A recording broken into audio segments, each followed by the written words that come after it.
On March 7th, 2013, my little brother committed suicide. I was coming home from a DECA trip with my high school, and I came home and I thought, oh, it's Thursday, he shouldn't be at Young Men's, Tyler shouldn't be fencing, he should be home. So I went to the front door thinking I could just, go in, and it was locked, and I kind of was like, that's weird.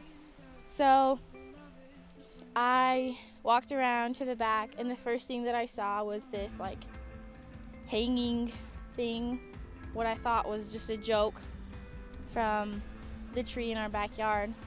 And Tyler and I used to always play pranks on each other, and so I thought, oh, that's a little too far, not really cool. But I went up to see, and I walked up the stairs, and when I saw Tyler's face, it kind of clicked what it was and what this meant.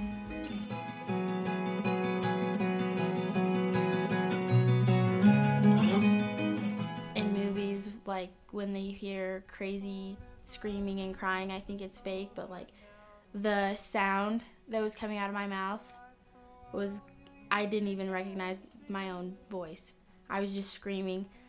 I came inside and I turned my phone on because it had been dead all day. And right as I turned it on, my mom was calling, so I answered it and I was screaming what happened. She didn't understand. I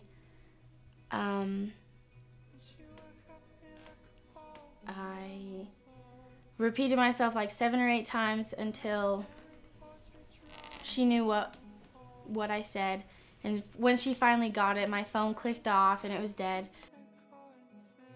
And I wish I could have touched him, or I couldn't even touch him. I tried to force myself to get him down and I couldn't even do that. I couldn't touch him. I ran to my neighbors to call 911, and when the police came, I ran back here and just ran in the back with them, and I just sat there and cried, and then they brought me out front, put me in the back of the ambulance, and I waited for my parents to come, and that probably was just one of the hardest things I've ever had to go through. I don't think anyone should have to come home to find their little brother like that. Sit on your porch and pluck your strings. When I'm having a bad day, I write people letters and I leave them notes on their car and have notes and little candy bars delivered to their class. That's one thing that I've found that has helped me cope with it, is I just write people letters and write people notes.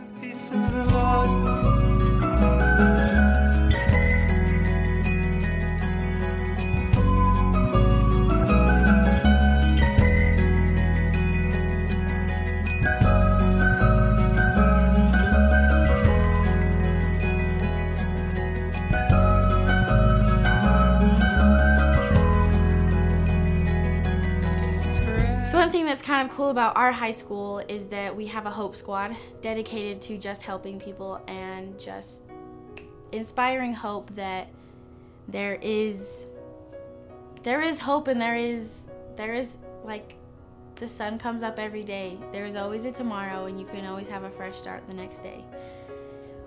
I definitely wouldn't have wanted my little brother to do what he did just so I could help people. I love helping people. And through this experience, I definitely feel like I have helped people. But I just have gained so much wisdom and insight on life that I never would have got just going through the motions of high school day to day. I'm just really grateful for all the things that I've learned and how I've been able to help people. There is always hope.